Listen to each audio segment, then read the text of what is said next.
Yes, Kenya. Tamu sana, yes. The Supreme Court has made another landmark ruling, a ruling that has shocked millions of Kenyans.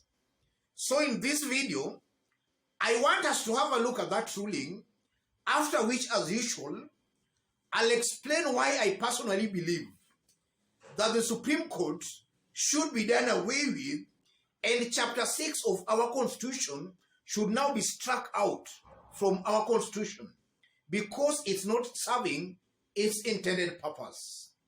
But before we have a look at those, in case you are watching us for the very first time, subscribe, give this video a like.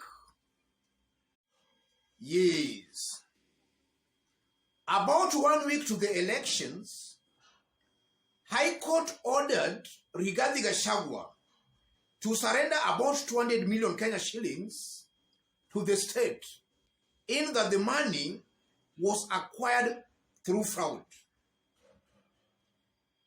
Upon the High Court ordering Rigathi Gachagua to surrender the money to the state, about 11 Kenyans moved to the Supreme Court and urged the court to find Rigathi Gachagua unfit to hold a public office, going by Chapter 6 of our Constitution.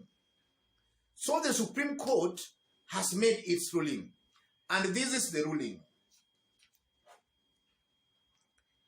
Then the notice of motion and petition dated August 5, 2022 is for the reason given incompetent and are hereby struck out, court ruled, adding the objections raised by the first to fifth respondents in respect of the notice of motion dated August 5, 2022 and petition dated 5th August 2022 are allowed.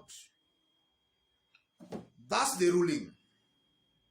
So a 7-judge Supreme Court has just struck out that petition, and they have allowed the responses by Rigathi Gachagua, by Ruto, by Chebukati. They have allowed that, but have struck out the petition from the 11 Kenyans. So that technically means the case is dead on arrival. Rigathi Gachagua is fit to hold a public office, irrespective of all the allegations and irrespective of the ruling by the High Court. Let's dig deep, ladies and gentlemen, to see what is going on here. Yes. It's very clear that Chapter 6 of our Constitution is not working. And I feel that that chapter should just be struck out. There should be nothing like integrity among our leaders. Kenyans must be allowed to elect any kind of a leader they want. Whether the leader is a thief, a murderer, or what, Kenyans must be allowed to elect the leaders they deserve. Putting a whole chapter in our Constitution, a chapter that is not being implemented, in my honest opinion, does not make any sense at all. It should be struck out. That's something I'm seeing here.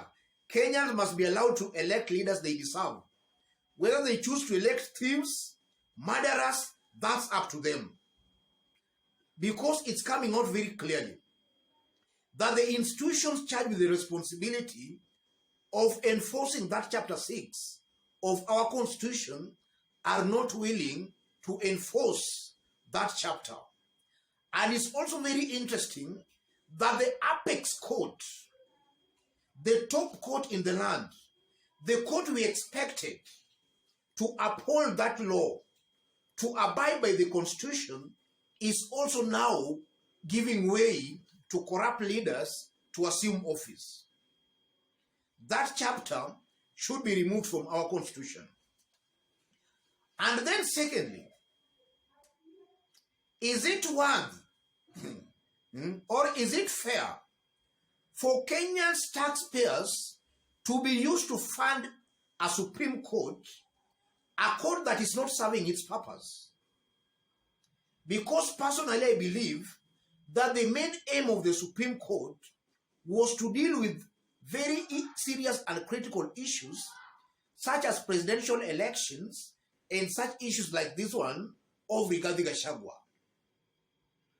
But from what we have seen, the Supreme Court has also failed. In fact, even the lower courts might be performing better than the Supreme Court. And I really doubt whether any Kenyan, maybe in the near future, will trust the Supreme Court, will dare challenge a presidential election at the Supreme Court. That's why I honestly believe that the Supreme Court should be done away with. Kenyans should not continue wasting their money funding a court that is clearly incompetent. Just 2 days ago, they rendered the petition that was challenging William Ruto's win hearsay, null and void. Out of all the 9 issues that were raised, it was 0. Honestly, how could the Supreme Court, out of all 9 issues raised, they could not even find one issue? I believe the court should just be done away with. It's not living as per the expectations of Kenyans. And also on the issue of Rigathi Gachagua, it's very clear that Rigathi Gachagua, in fact the High Court, found Rigathi Gachagua guilty of irregularly obtaining about 200 million Kenya shillings. And he was ordered to surrender, to forfeit the said amount to the state. Still, the Supreme Court finds nothing wrong with that. The Supreme Court finds that even with that ruling of the High Court, Rigathi Gachagua is still fit to hold the office of the Deputy President of Kenya. It's very interesting, ladies and gentlemen. So Kenyans are really living in very complicated times. Impunity has actually reigned supreme. There is no justice. There is no justice at all. Let me just put it that way. There is no justice at all. All the institutions entrusted by Kenyans are all failing. And that's why, just as I did mention, upon the Supreme Court delivering their ruling on the presidential case, I did maintain that the Supreme Court was a big letdown to Kenyans. And it is almost very clear that we are going to have a Supreme Court that is going to be in bed with the executive. They are going to be an extension of the executive. Most likely they won't be going against the executive. That's the kind of a judiciary, or rather a Supreme Court, we are now going to have. That's what I'm saying here, ladies and gentlemen. Otherwise, let me conclude it there. But before I stop, I'm very much humbled, very grateful for our fans and subscribers here for the kind of support you are giving me here.